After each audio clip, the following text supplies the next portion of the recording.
iedereen, broeders, zusters, vrienden, bezoekers, niet direct.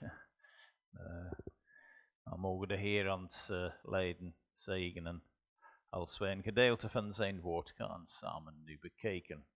En als u een Bijbel bij u heeft, ik hoop van wel, wilt u met mij Mattheus 12 opzoeken. Mattheus 12, de versen 33 tot en met 37. Het eerste boek van het Nieuwe Testament dus. Als u op een andere toestel volgt, dan gemakkelijk. Ja. Op een tablet of je telefoon, klik gewoon op Mattheus en nummers intikken en daar heb je dat. Nu, vanmorgen bekijken wij een belangrijk aspect van het leven. Het gaat om vrucht dragen. Vrucht dragen kan ook anders uitgedrukt worden. Bijvoorbeeld met uitdrukkingen zoals groei realiseren of resultaten boeken of productieve worden. Maar als het echt daarop aankomt, gaat het om vooruitgang. En dit is iets dat iedereen wil hebben op persoonlijk vlak of in de maatschappij of op alle fronten in het leven. De industriewereld bijvoorbeeld wil productiever worden. De geneeskunde wil meer mensen kunnen genezen. Sporters willen resultaten boeken, politici willen verkiezingen winnen, enzovoort, enzovoort. Het heeft allemaal te maken met vrucht dragen. En dat is ook de titel van de prediking van morgen, vrucht dragen. Nu, een heel belangrijke vraag in verband met dat onderwerp is de volgende. Hoe kunnen wij helpen om de wereld een betere plaats te maken? Vele mensen zullen een antwoord op die vraag hebben. En ze zullen antwoorden voorstellen, maar die antwoorden gaan tekort komen. Je gaat de vraag stellen, hoe kunnen we helpen om de wereld een betere plaats te maken? Wel, één persoon gaat het volgende voorstellen, wel, betere onderwijs. Onderwijs natuurlijk is goed op zijn plaats, maar we mogen ook niet te veel daarvan verwachten. Wat zou het resultaat zijn als het onderwijs beter was? Je hebt gewoon meer mensen met meer kennis en nieuwe vaardigheden. Dat hebben ze verworven. Maar het zal niets opleveren op vlak van moraliteit en spiritualiteit. Wat wil ik daarmee zeggen? Ze kunnen slimmer zijn, ze kunnen meer kennis hebben, andere vaardigheden geleerd, maar het verandert hen niet ten diepste als personen. Ze blijven hetzelfde. En je kunt wel geleerd zijn, maar ook heel kwaadaardig zijn. Boosachtige bedoelingen. Dus onderwijs, het is goed op zijn plaats, ik zeg niets tegen, maar het is niet het antwoord. Het is geen antwoord op alles. Iemand anders zal voorstellen, wel, betere gezondheidszorg. Nu, ik zou het dezelfde opmerking hier willen maken, zoals bij het onderwijs. De geneeskundige gezondheidszorg, dat is goed op zijn plaats, maar het heeft ook zijn beperkingen. Wat zou het resultaat zijn van een maatschappij met betere gezondheidszorg? Je hebt mensen die wel fitte, sterke en gezonde zijn. Dat is een goede zaak natuurlijk. Maar dat ook zal niets opleveren op gebied van moraliteit. Hoe braaf mensen zijn, als je wilt. Hoe ze zich gedragen in de maatschappij. Ook zijn ze fitte, sterker en gezonde. Dus gezondheidszorg is geen totaal antwoord op de vraag. Nu, een andere gaat voorstellen, wel, om de wereld te verbeteren, wel, stichten van een grote bedrijf. Zoals Apple of Amazon of Microsoft of Facebook, of moet ik Meta nu zeggen. Zoiets. Wel, dat zal mensen helpen op economisch vlak zeker. Wel, als dat zou helpen, zal het enkel de economische aspecten van de mens helpen. En ja, op zijn plaats niet erg. Maar je hebt steeds geen garantie dat dat alle armoede uit de wereld zal helpen. Het kan misschien een bijdrage leveren. Dus dat ook is geen totaal antwoord. Nou, iemand anders zou voorstellen, wel, gaan wij in de politiek? Nu, wat zou het resultaat daarvan zijn? Wel, dat kan helpen op bepaalde gebieden. Maar nieuwe wetgevingen, nieuwe regelgevingen, dat is ja de som uiteindelijk van de politiek. Een beleid, dat zal niet alles helpen. Dat zal geen radicale verandering tot stand brengen. Waarom? Het doet niets voor de mens als persoon. Het brengt geen verandering in het leven van het individu. Politiek, ja, goed op zijn plaats, daar zeg ik ook niets tegen. Maar is geen totale oplossing. Iemand ook zal zeggen, misschien betere opvoeding. Nu natuurlijk, dat is belangrijk, dat kinderen een goede opvoeding hebben. Dat zij groeien en zich ontwikkelen, leren zich gedragen. Het heeft toch zijn beperkingen, dat voorstel. Het hangt er vanaf, ja, wie doet de opvoeding, wie bepaalt wat goed is en kwaad en wie bepaalt de maatstaven, enzovoort. Dus het is een goede zaak op zich, jawel, maar nog een keer, het is geen antwoord op alles. Al die dingen, ze hebben hun goede punten, dat ontken ik niet. Maar al die voorstellingen komen ook tekort, omdat zij het grootste probleem van de mens niet aanpakken. En wat is dat? Wat is het grootste probleem van de mens? Dat is de zonde. En de zonde, dat tast ieder deel van de mens aan. Zijn lichaam, zijn ziel, zijn verstand, zijn emoties en gevoelens en zijn wil. Dus in zijn totaliteit wordt de mens aangetast door de zonde. We hebben een oplossing daarvoor nodig.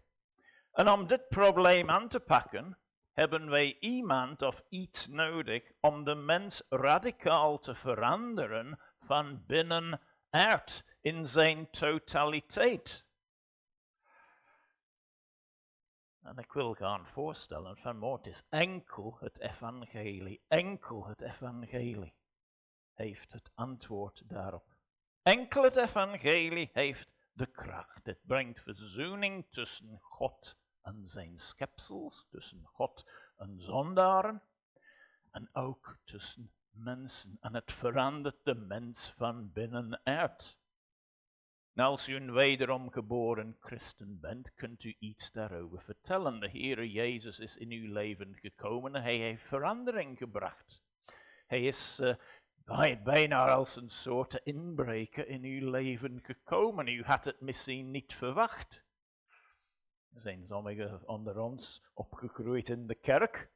Misschien is enerzijds menselijk gezien geen verrassing dat u tot geloof gekomen bent. Maar er zijn anderen onder ons meer in de wereld opgegroeid zijn. En dus de Heere Jezus, hij heeft een totaal verandering gebracht in uw leven. En het is enkel het evangelie dat de mens totaal kan veranderen van binnenuit. En dat is de beste bijdrage die we kunnen maken om te helpen dat de wereld een betere plaats wordt. Dat meer mensen worden veranderd van binnenuit. En dat zien we in onze tekst van morgen, Mattheus Evangelie, hoofdstuk 12, en vers 33 tot en met 37. Dat gedeelte dat broeder Lucas net voor ons voorgelezen heeft. Nu, ik zei vorige week, en het kan niet anders dat ik een klein beetje in herhaling val. Ja, vergeef het mij. Dus jullie hebben een stukje van dit gedeelte, stukjes waarover ik iets ga vertellen, iets al gehoord. Maar het kan niet anders. Hoofdstuk 11 en 12, ze behoren bij elkaar in hun totaliteit. En het gaat om conflict en verschillende reacties op Jezus. Dat was Johannes de Doper en zijn discipelen. De discipelen, denk ik, van Johannes de Doper, zij hadden twijfels over de Heer Jezus, maar alleszins Johannes, hij stuurde boodschappen aan Jezus. Dus dat was één reactie. Jezus vertelde dan iets over Johannes zelf in hoofdstuk 11 vanaf vers 7. Dan had de Heer Jezus echt heftige woorden voor 3 steden die echt ongelovig waren. Mattheus 11 vers 20 tot en met 24. Chorazin, Bethsaida en waar nog? Ja, sorry, ik ben even mijn plaats kwijt. Capernaum. Capernaum zelf, waar Jezus gewoond had. Een tijd. Ongelovige steden, ze hadden veel van de Heer Jezus gezien, ook veel van zijn wonderen, toch geloofden zij niets van. Dat was één reactie. En ik zei het ook vorige week, er zijn ook nu verschillende reacties op de Heer Jezus. Wie is hij? We zouden allerlei antwoorden krijgen als we bijvoorbeeld naar de markt te voet gaan, hier in de Panne, en we stoppen mensen, excuseer meneer, mevrouw. Wie is Jezus Christus volgens u? Welke antwoorden zouden we krijgen? Wel, sommigen zouden zeggen dat is maar een goede mens. Iemand anders zal zeggen, well, dat is gewoon een religieuze figuur. Een andere, ja, dat is iemand gewoon uit de geschiedenis, die heeft geleefd zeker. Voor sommigen, vreselijk genoeg, ja, het is een vloekwoord, ja. En de woorden, ja, oh, Jezus, ja, komen uit de mond van sommigen als een vloek, maar ja, dat is gewoon gruwelijk en totaal naast de kwestie. Het is maar een klein gedeelte van mensen die echt weten dat Jezus Christus de Zoon van God is. En we krijgen precies hetzelfde als wij vragen stellen over wat Jezus te bieden heeft. Het eeuwige leven. Het beste wat er is, ja. Kan niet anders. Dat is het beste wat er is. En als wij aan mensen gaan vragen, bent u zeker, nadat dit leven voorbij is, dat u naar de hemel gaat, dat u eeuwig leven heeft? Sommigen zouden ja zeggen, en ik hoop, en vertrouw erop de meerderheid van ons hier vanmorgen, we gaan direct ja zeggen. De Heere Jezus is mijn redder, mijn Heere, mijn heiland, is voor mij gestorven. Er zijn anderen die het weten dat ze niet in Jezus geloven en ze zouden nee zeggen. Dan zijn mensen die gewoon niet zeker zijn. Ik weet het echt niet. Ik weet het echt niet. Dan zijn er ook mensen die eerlijk genoeg zijn om toe te geven, wel ja, ik heb nooit daarover gedacht. En dan ook, en ja, ik zeg het opnieuw, vergeef de herhaling een beetje hier van vorige keer, maar het hoort allemaal bij dit gedeelte. Soorten van hordes. Wij zijn hier vergaderd en ik probeer een stukje vanuit Gods woord uit te leggen. En er zal zeker verschillende hordes zijn, verschillende soorten hordes onder ons zijn. Er is de vijandige horde, waarschijnlijk afwezig. Was u vijandig tegenover de Heere Jezus, zou u waarschijnlijk niet hier zijn vanmorgen. Er is dan de onwetende en de zorgloze die zegt, ja, het interesseert mij voor geen cent en het kan mij niet schelen, die soort houding. Dat is de onwetende, de zorgloze. Je hebt de zelfgerechtigde horde. Oh ja, ik ben goed genoeg, die religie, dat heb ik absoluut niet nodig. En je hebt ook de valse belijder. Die beweert dat hij christen is en die denkt het echt, maar ja, eigenlijk, die bedriegt zichzelf. Die is niet echt wederom geboren, toch? Valse belijder. Dan heb je de zoeker. Iemand die zegt, ja, dit interesseert mij, ik wil meer daarover weten. Wie is Jezus Christus? Waarom kwam hij op de aarde en waarom stierf hij? Dat is de zoeker. Dan, soort F. De hoorder die onder de overtuiging van de zonde staat. Nou, dat is iets noodzakelijk voordat een mens kan tot geloof komen. Iemand moet dat meemaken. Dat besef, ik ben een zondaar. Ik heb vergeving nodig. Ik kan mezelf niet verlossen. En de Heilige Geest doet dat en dat is een pijnlijke fase, een pijnlijk moment, maar het is toch noodzakelijk. Dan heb je de jonge christen, iemand die nog niet zo lang in het geloof is en vol met enthousiasme en vuur en wil alles voor de Heere gaan doen. Dat is nog een soort hoorde. Dan heb je de onstabiele christen. Die bedoelt het goed, die wil de Heere dienen, maar andere dingen zijn een afleiding of een soort trekken hem of haar af. Aantrekkelijkheid van de wereld of iets dat te veel tijd in beslag neemt. Zij het een hobby, een vrije tijdsbesteding, wat dan ook de onstabiele christen, die bedoelt het goed, maar die wordt altijd afgeleid. Er komt altijd iets tussen. Dan heb je de gevestigde en consequente christen. Waarschijnlijk iemand die jaren in het geloof zit. En niets of niemand zal die persoon van de Heere aftrekken. Probeer hoe de Satan wil, probeer hoe de wereld wil. Die is een gevestigd, consequente christen. Die gaat door wat dan ook kost, wat het kost om de Heere te dienen. En in dit Bijbelgedeelte, Mattheus 12, vanaf eigenlijk vers 22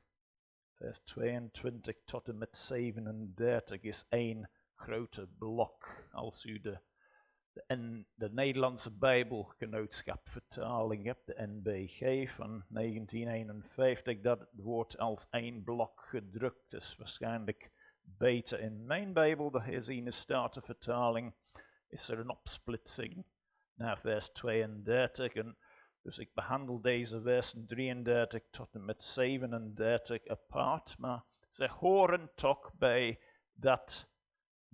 die discussie die al gebeurd is. En het ging om een vijandige reactie van de Farizeeën tegenover een daad van barmhartigheid van de Heere. Hij had een blinde doen zien en een demon uitgedreven. Jezus, hij deed een daad van liefdadigheid en barmhartigheid. Dat heeft die persoon veel geholpen en hij werd beschuldigd. En ja, wat was zijn reactie daarop? Wel, ik herhaal opnieuw mijn punten van vorige keer. Jezus maakte duidelijk die beschuldiging dat Jezus bezeten was met Beelzebul, naam van een oude afgod, dat het absurd was, dat stel voor dat het waar was, dan Satan strijdt tegen zichzelf, zegt Jezus in vers 5 en 26 daar. Hij zei dat het ook inconsequent is of onlogisch is. Het maakt geen zin. Vers 27. Dat de Farizeeën, ze waren content met hun eigen leerlingen en hun eigen volgers, die misschien hetzelfde deden, die waren de goede en Jezus was bezeten. Dat is gewoon niet logisch als ze hetzelfde deden. Het was gewoon inconsequent. Het was ook een leugen. Jezus maakt dat duidelijk. Vers 28 tot en met 30. Zijn wonderen, zijn tekenen waren een bewijs dat het koninkrijk van God gekomen was. Dat God tot de mens gekomen was in de Heere Jezus, de God-mens. En dat is Gods manier van werken. Meestal, hij komt naar beneden. Als je denkt, het feit dat de Heere Jezus op aarde kwam, hij kwam beneden. Als hij terug naar de hemel ging, heeft hij de Heilige Geest van boven uitgestoord naar beneden. God komt op die wijze. Nu, Jezus zei dat hun beschuldiging ook onvergeeflijk was. Het was een zonde tegen de Heilige Geest, een zonde die nooit kan vergeven worden. Mensen kunnen een moord gepleegd hebben, ze kunnen vreselijke dingen gedaan. Die dingen kunnen vergeven worden met berouw en oprechte belijdenis en vertrouwen op de Heere. Maar de zonde tegen de Heilige Geest, dat is niet te vergeven en dat is een proces van geleidelijke verharding en opzettelijk rebellie tegenover de Heere. In dit gedeelte dan, vers 33 tot en met 37, die beschuldiging, het doet nog iets. Het legt iets bloot, het maakt iets duidelijks. Het zegt meer over de personen die het zeggen dan over de Heere Jezus zelf. En dat merken we soms in het leven. Iemand bijvoorbeeld die niets anders dan kritiek heeft voor een andere bepaalde persoon, wel, die toont zich als een vijand van die persoon. Als het altijd om kritiek is en altijd om slechte opmerkingen. Of iemand die constant een bepaalde politicus of politica afbreekt, is duidelijk geen supporter van die politicus of politica. Of een man die constant opmerkingen maakt over het uiterlijke van vrouwen, het haar of jurk, wat dan ook. Ja, die toont zichzelf als misschien een rokkenjager. Dat gebeurt in het leven. Mensen zeggen dingen, het zegt meer over hunzelf dan over het voorwerp waarover ze spreken. Of het onderwerp waarover ze spreken. En dat vinden wij ook in de Bijbel. We vinden ook met de apostel Thomas in Johannes 11 vers 16. Jezus heeft gehoord dat zijn vriend Lazarus ziek was. En uiteindelijk, na 2 dagen vertraging, gaat Jezus richting Betanië om Lazarus op te zoeken. Intussen was Lazarus dood. En Jezus had gehoord intussen dat Lazarus dood was. En wat was de reactie van Thomas? Oh, we gaan allemaal sterven zeker. Laten wij ons allemaal daar naartoe gaan. Omdat 1 man, Lazarus, gestorven was, dacht Thomas, wel, dat zei meer over Thomas dan over de realiteit, zijn pessimisme. Denk in het Oude Testament aan Jona en zijn ondankbaarheid in Jona hoofdstuk 4. De Heere had 2 keer tenminste zijn leven gered. En Jona werd 1 keer gespaard van verdrinken in de zee. De Heere stuurde die grote vis om hem in te slikken. Dan was hij nog steeds in gevaar en de Heer heeft gezorgd dat die grote vis geen enkel tand op hem gelegd heeft, op Jona. Zijn leven werd gered en Jona gaat uiteindelijk naar Nineveh en de Ninevieten, ze komen tot inzicht, tot berouw en reactie van Jona, boosheid, kleinzieligheid. Oh Heere, neem mijn leven van mij, ik heb genoeg gehad. Wel, ja. Dat zei meer over Jona dan over de realiteit op dat ogenblik. Of denk aan Maarten. haar diep geworteld geloof die zij toont in Johannes 11 en vers 27. Haar broer Lazarus is gestorven en zij is in rouw. En haar woorden tot de Heere Jezus, die zijn echt pakkend, maar ze tonen echt wat een diepgelovig vrouw zij was. Dat haar geloof echt diep geworteld was. Ik weet dat jij de Christus bent die in de wereld komen zou. Dus er zijn voorbeelden genoeg in de Bijbel. Voorbeelden genoeg in het dagelijks leven. Mensen zeggen iets, zegt meer over hen dan waarover zij het hebben.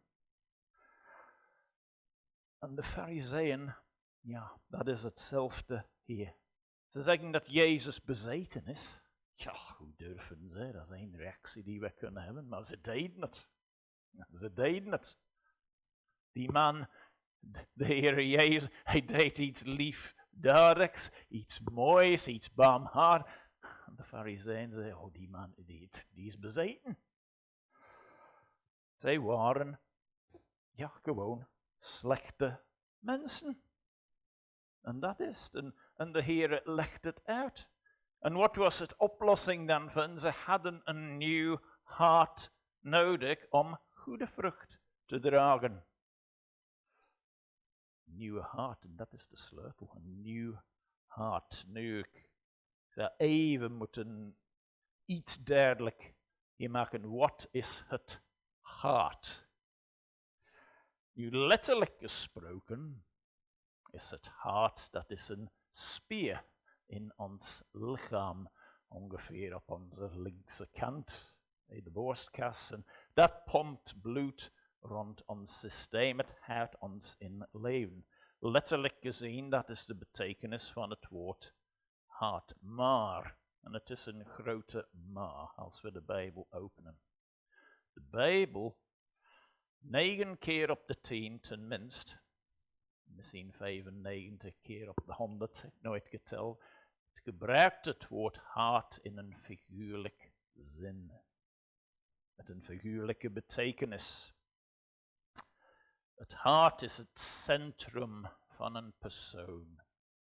De drijfkracht, de beweegreden, de echte ik. Wat is voor u belangrijk? Denk over die vraag. Wel, dat zit in uw hart, dat is in uw centrum. Uw beweegreden, uw drijfkracht. Het hart, het centrum van de mens. En het is niet hetzelfde, ik benadruk dit, het is niet hetzelfde als de gevoelens of de emoties. Mensen gebruiken dit woord soms op een manier dat niet met de Bijbel overeenkomt. Als mensen dingen zeggen zoals volg je hart, luister naar je hart, bedoelen zij luister naar je gevoelens, je emoties. Dat is het ook niet.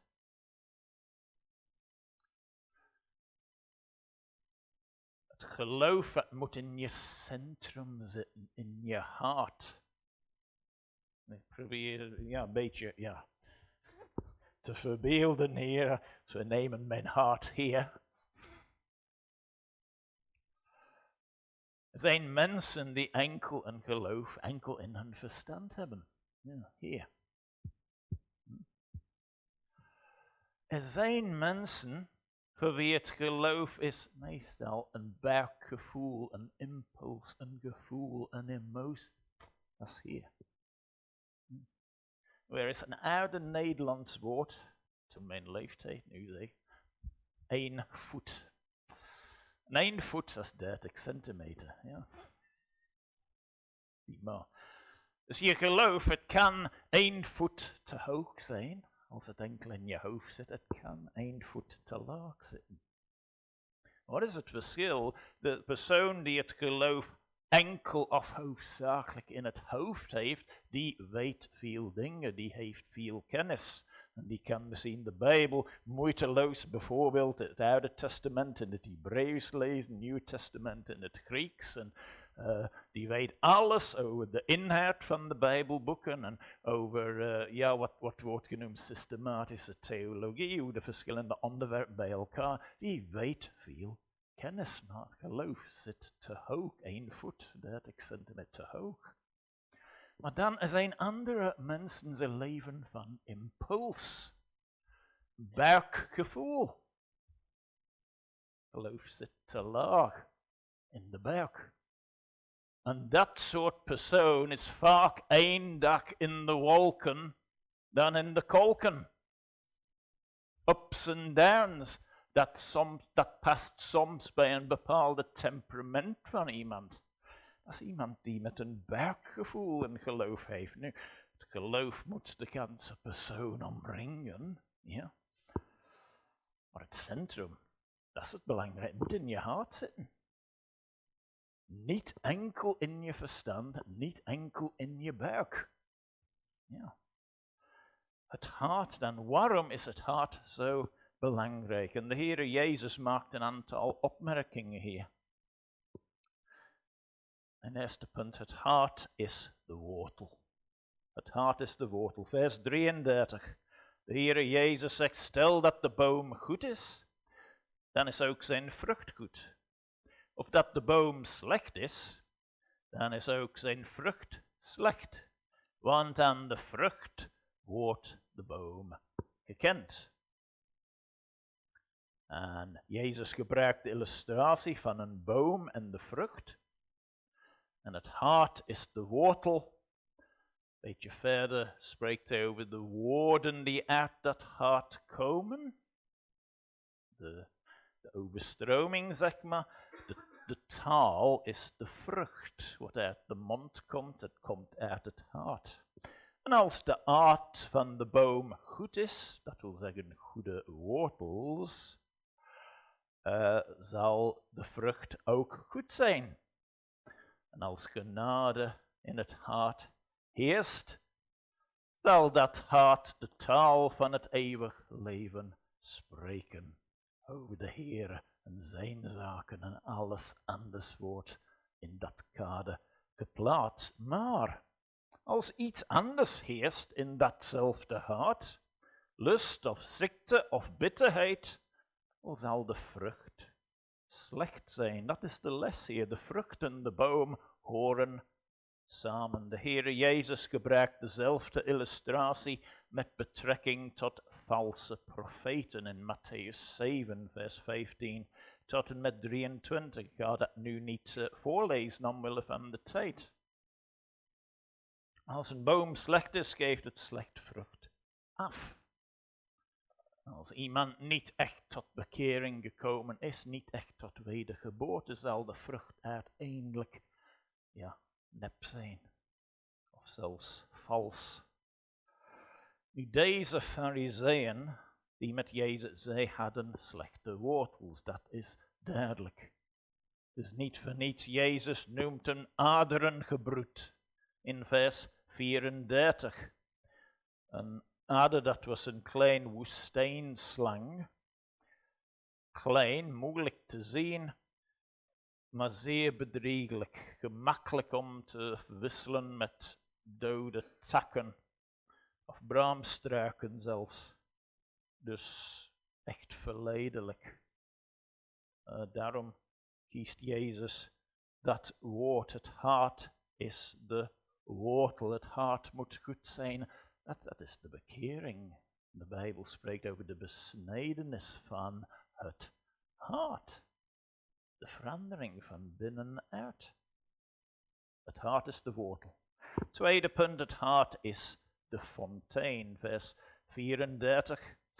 Jezus stelt de vraag, aderengebroed, hoe kunt u goede dingen spreken terwijl u slecht bent?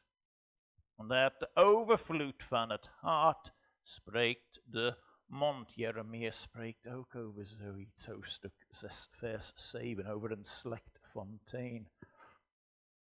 Koning Salomo in de Spreuken schrijft over een rechtvaardige die wankelt, waar het wordt vergeleken met een fontein en modder komt in dat water en het wordt vervuild. Spreuken 25, vers 26. Slechte woorden zijn het logisch product van een slecht hart. Enkel de zaad van de genade van de Heer kan de modderige wateren genezen. Nu, mensen beschouwden de Farizeeën als heel vroom en als heilig, maar Christus wist dat zij slechte slangen waren. Ze hadden een slechte hart, zij moesten tot bekering komen. Dat is de noodzaak van alle mens die nog niet bekeerd is. Het hart dus, het is de wortel, het is de fontein, mijn laatste punt waarvan. Oh, het hart is de schatkist. Vers 35. Jezus zegt, de goede mens brengt goede dingen voort uit de goede schat van het hart. En de slechte mens brengt slechte dingen voort uit de slechte schat. Het hart is de schatkist. En de woorden komen van die schatkist. Dus wat is te vinden in die schatkist? Het is hetzelfde woord in de grondtekst dat voorkomt in Mattheus 2. Weten we, de wijzen uit het oosten, ze kwamen naar Jezus en ze openden hun dozen, hun schatkisten. En ze haalden de giften uit die ze voor de Heere Jezus hadden. Dus een schatkist, in die zin, het kan gebruikt worden om een mens, een persoon te evalueren. Wat zit erin? Wat zit op de binnenkant? Ja? Het karakter van een mens. Het hart, de schatkist. Jezus, hij rondt af met sterke waarschuwingen, kunnen we zeggen. Let op uw woorden. Maar ik zeg u dat de mensen van elk nutteloos woord, vers 36, dat zij zullen spreken, rekenschap moeten geven op de dag van het oordeel. Want op grond van uw woorden zult u rechtvaardig verklaard worden. En op grond van uw woorden zult u veroordeeld worden. En er komt een laatste oordeel. En er zijn genoeg teksten in de Bijbel die iets daarover vertellen. Ik zeg nu niet te veel daarover, maar Prediker 12, vers 14, dat hebben we ook gehoord vanmorgen. Mattheus 13, vers 40 tot en met 43. En voor diegene die het wil noteren, Mattheus 16, vers 27, Lucas 8, vers 17, Lucas 12, vers 2. De Romeinenbrief, hoofdstuk 2, vers 5 tot en met 7. Colossenzen 3, vers 4. En in de Openbaring, hoofdstuk 2, vers 5. Openbaring 2, vers 23. Openbaring 20, vers 12 tot en met 13. Als u die later wil opnieuw horen, vraag het aan mij. Maar ik wil niet te veel nu zeggen over het laatste oordeel, maar er zit genoeg in de Bijbel om ons te waarschuwen. We moeten voor God, onze schepper, komen en rekenschap afleggen. En hij zal ons bij een wijze van spreken vragen, waarom zou ik u in mijn hemel binnenlaten? Wat zal uw antwoord zijn op die dag? Wel, om goed terecht te komen, heeft u dat nieuwe hart nodig, wat de Heere Jezus geeft. Hij geeft een nieuw hart. Een hart om alles te zien zoals het echt is. Een hart om te beseffen wie Hij is, wie u bent en uw plaats in de schepping. Een hart om te zien en beseffen dat u een zondaar bent. Dat is specifiek het werk van de Heilige Geest. En een hart om te zien en beseffen, er is iemand die u uit die toestand kan redden. En Hij is de enige die dat kan doen. Hij is de Heere Jezus. Als u uw hart nog niet aan Hem gegeven heeft, geef ik u de oproep van morgen. Kom tot Jezus. Hij kan u die nieuwe hart geven. Hij kan u rust geven aan het eeuwige leven.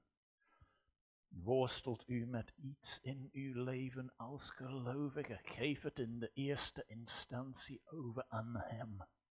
Vraag om zijn hulp. Vraag om wijsheid als u voor een moeilijke beslissing staat. Vraag om sterkte en kracht als u door een moeilijke periode in het leven gaat. Vraag om genade als u een ziekte moet verdragen. En dat vindt u soms lastig, of het kan van allerlei andere zaken zijn. Vraag het aan de Heer. Hij geeft een nieuwe hart en wel mogen hij ons helpen om dit gedeelte van zijn woord te begrijpen, toe te passen in ons leven. Amen. Laat ons bidden.